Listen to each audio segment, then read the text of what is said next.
Welcome to Travel with Danny and MJ. I'm Mary Jane. And I'm Danny. We're traveling the world with just carry-ons and a backpacky.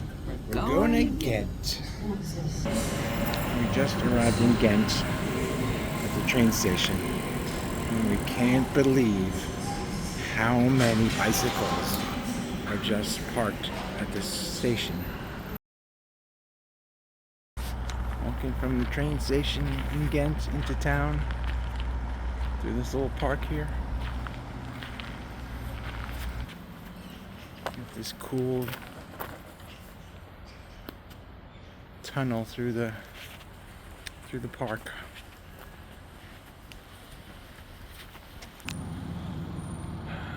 Walking through Ghent, we left the train station, stopping along the water. Cool buildings, reflections in the water. We'll have to look up what this building is later on, and I'll let you know. The walk from the train station is getting more scenic. We're along the water and taking it in. It's about a half an hour walk from the train station, but now it's getting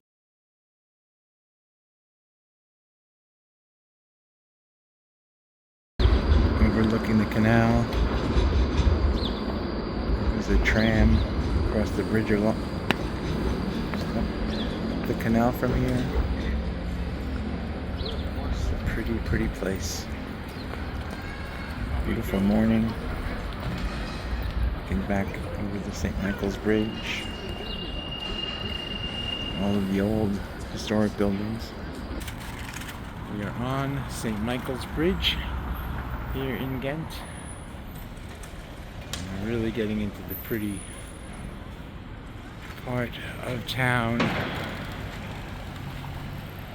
I'm going to take it all in. And there you can see the 3 towers of Ghent, who we'll, I'm sure, be visiting along the day. St. Michael's Bridge is one of the places where I guess lovers put their locks on the bridge. This is the Cathedral of St. Pavlos here in Ghent. It was built in the 16th century.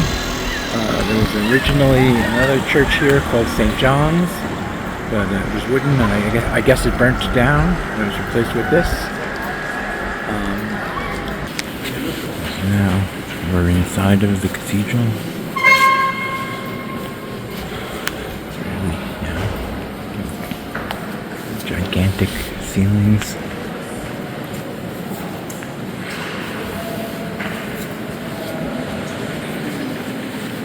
Like all of these European churches, amazing artwork and stained glass and sculptures. Multi-columns. Look at this organ. Massive.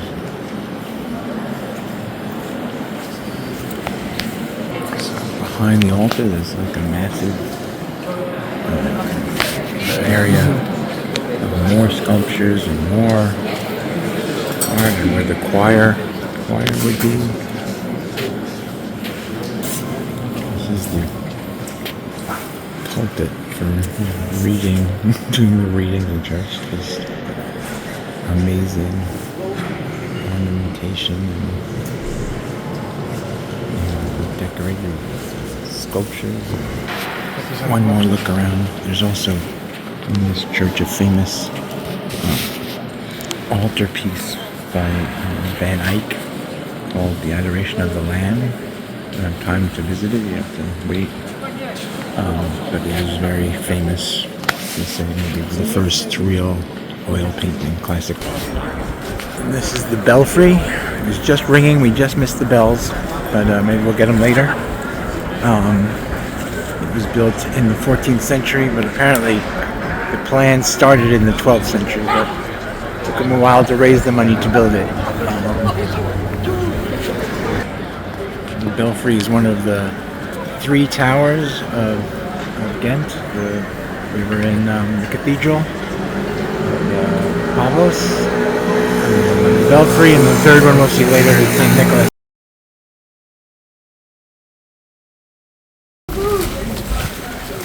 And we're walking walking along the side of the city hall, and the architectural style like changes every 20 or 30 feet. It's a different like style of architecture. It's very interesting. We're in front of the city hall.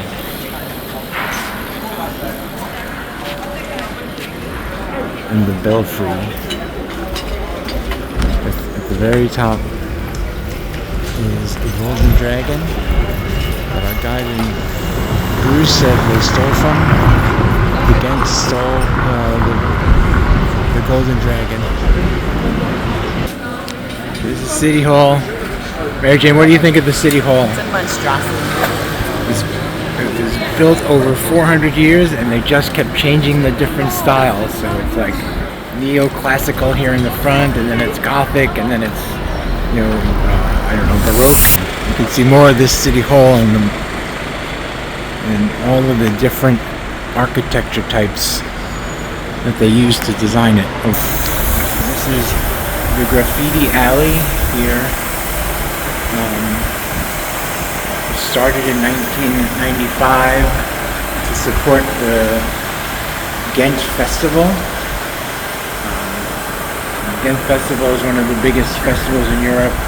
Lots of musical artists come, and it's all free outdoor concerts, big names. It's been going on for many years, but in 1995 they decided they needed to do some more things to promote it, and because it wasn't so big then, but now this graffiti wall is part of that promotion. Apparently, anyone can come in and paint on the walls anytime they want. Our guide told us to be careful because there's a good chance that there will be wet paint on some of the walls. Looks like here's a guy who's doing some painting.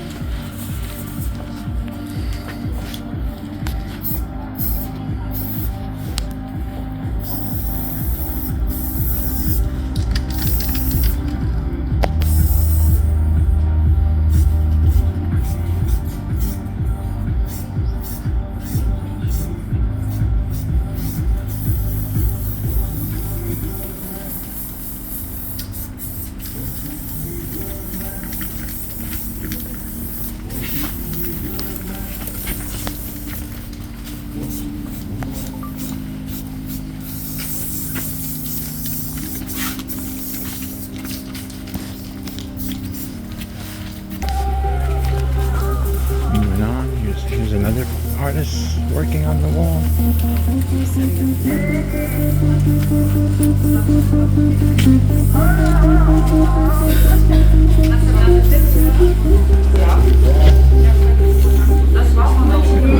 Chicken head.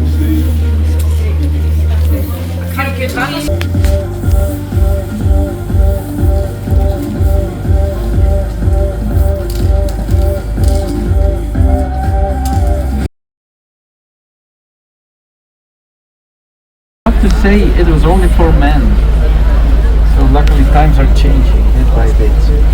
On the left side here with the vertical lines, a more international look to our city. Maybe that's why the tower there looks a bit like the Big Ben in London, the clock tower. There's Saint Michael, the archangel, he's slaying the dragon with his sword. By Napoleon for a while as a horse stable when he was here. De eerste kerk werd gebruikt door Napoleon als een paardenstal.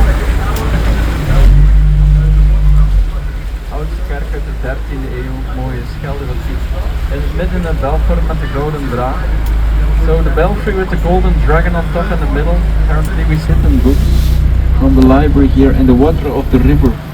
The history writers said you could cross the river even without getting your feet wet because of the big pile of books.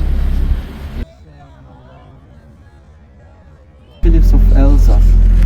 There's a big chance, by the way, he was inspired when he went on a crusade of Kruistocht in Syria. Near Aleppo you will find a huge castle, Crac des Chevaliers. 10 times bigger than this one, but it looks a lot like it's Gravenstein.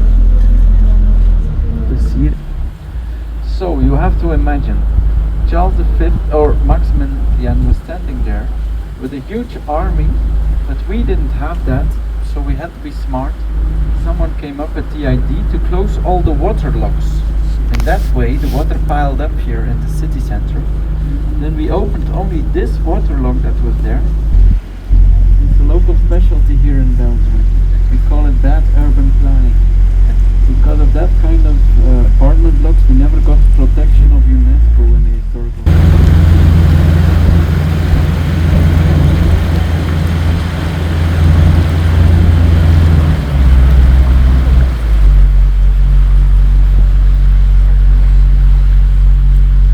So here I can talk again. Here it is again, the beautiful castle of the Counts of Flanders. It's worth a visit. You can see the people there. It has a nice museum and a funny audio guide of a Belgian comedian, Wouter de P. So I have to say, to be honest, it has a lot of mistakes in the renovation. They even changed the shape a little bit to make it look more like a Disney castle. Yeah.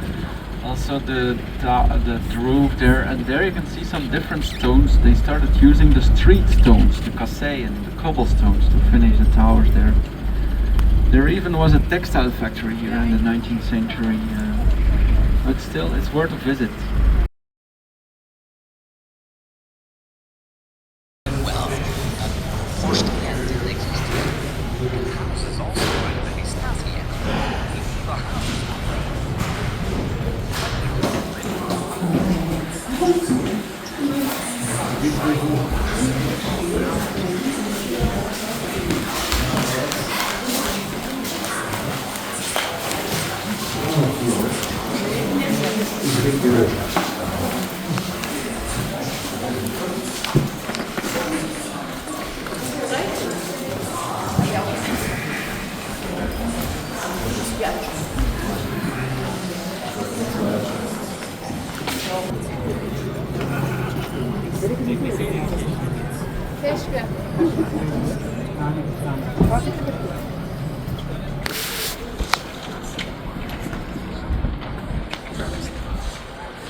Down the steps. Castle Graslei.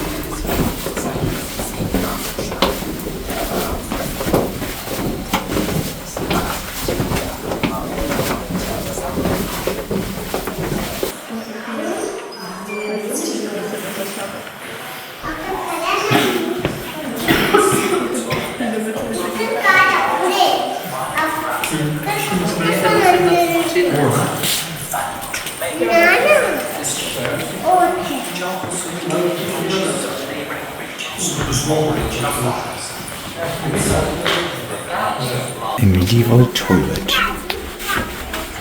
Over the back, over the edge, into the water. The canal below. Inside walls of the Gravenstein castle.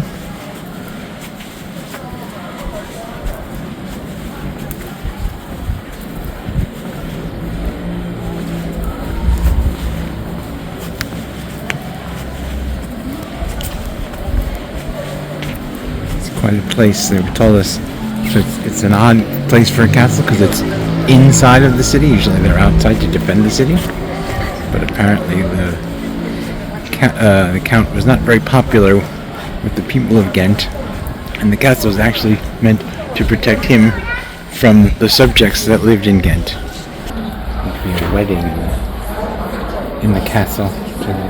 It's pretty cool, dressed up. We are in the courtyard of the Gravenstein castle. There's about to be a wedding here. All the people are getting ready. We saw where the chapel was set up for it. And it's a fun place to visit. The audio tour is very amusing. It's done by a comedian, so lots of funny bits. Up the castle wall. And down. entry gate to the castle.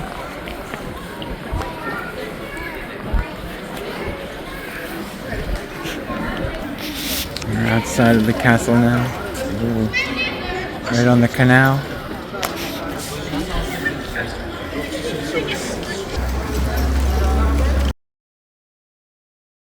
Now we're in the neighborhood of Tattersall. It's kind of a nice little place with lots of restaurants and shops and just pretty architecture to see and take in. Such a Jacob van Arleveld.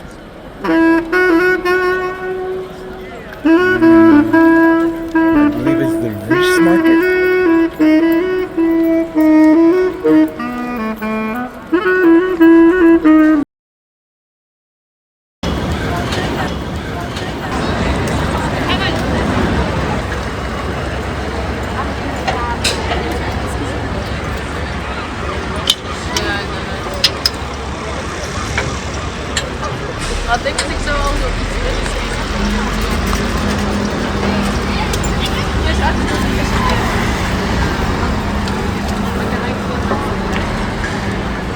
Train station, and there are so many bikes here. This morning when we left, there were so many bikes, and now so many bikes. What do you think, lady? I don't know how you remember where you parked your bike.